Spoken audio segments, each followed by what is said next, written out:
দীর্ঘ প্রায় ২৫ বছর পর ভারত ও আফগান তালেবানের মধ্যে আবারও সরাসরি ও প্রকাশ্যে কূটনৈতিক সংলাপ চলছে। ১৫ই মে ভারতের পররাষ্ট্রমন্ত্রী এস জয়শঙ্করের এক্সপোস্টে প্রকাশ্যে আসে আফগানিস্তানের ভারপ্রাপ্ত পররাষ্ট্রমন্ত্রী আমির খান মুত্তাকির সঙ্গে তার আলাপচারিতা। একসময় যে দেশ দুটির মধ্যে কোনো রাজনৈতিক সম্পর্ক ছিল না, তাদের মধ্যে হঠাৎ এতটা খোলামেলা আলোচনা। তাই স্বাভাবিকভাবেই প্রশ্ন উঠেছে, তালেবানের সঙ্গে ভারতের সম্পর্ক হঠাৎ এত ঘনিষ্ঠ হচ্ছে কেন? ১৯৯৯ সালে ইন্ডিয়ান এয়ারলাইন্সের ফ্লাইট IC-814 ছিনতাই হয়ে পৌঁছায় আফগানিস্তানের কান্দাহারে। সেই সংকটের সময়ই প্রথম ও একমাত্রবারের মতো ভারতের কোনো পররাষ্ট্রমন্ত্রী তালেবানের সঙ্গে সরাসরি যোগাযোগ করেন।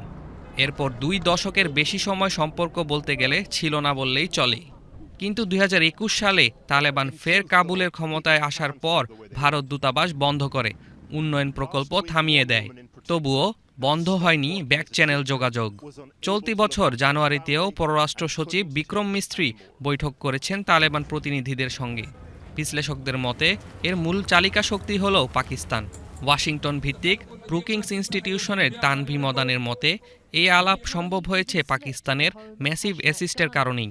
দিল্লির স্ট্র্যাটেজিক বিশ্লেষক অতুল আনেজা বলেন, তালেবান 2.0 এখন পাকিস্তানের সঙ্গে তিক্ত সম্পর্কে আবদ্ধ। এই অবনতিকে ভারতের পক্ষ থেকে কৌশলগতভাবে কাজে লাগানো হচ্ছে। এ অবস্থায় ভারতের স্বার্থ সুরক্ষায় তালেবান সরকারের সঙ্গে নতুন করে সংলাপ জরুরি হয়ে উঠেছে। বিশেষ করে চীন পাকিস্তান ইকোনমিক করিডোরের সম্প্রসারণ আফগানিস্তান পর্যন্ত হলে ভারতের জন্য তা কৌশলগত দুশ্চিন্তার বিষয়।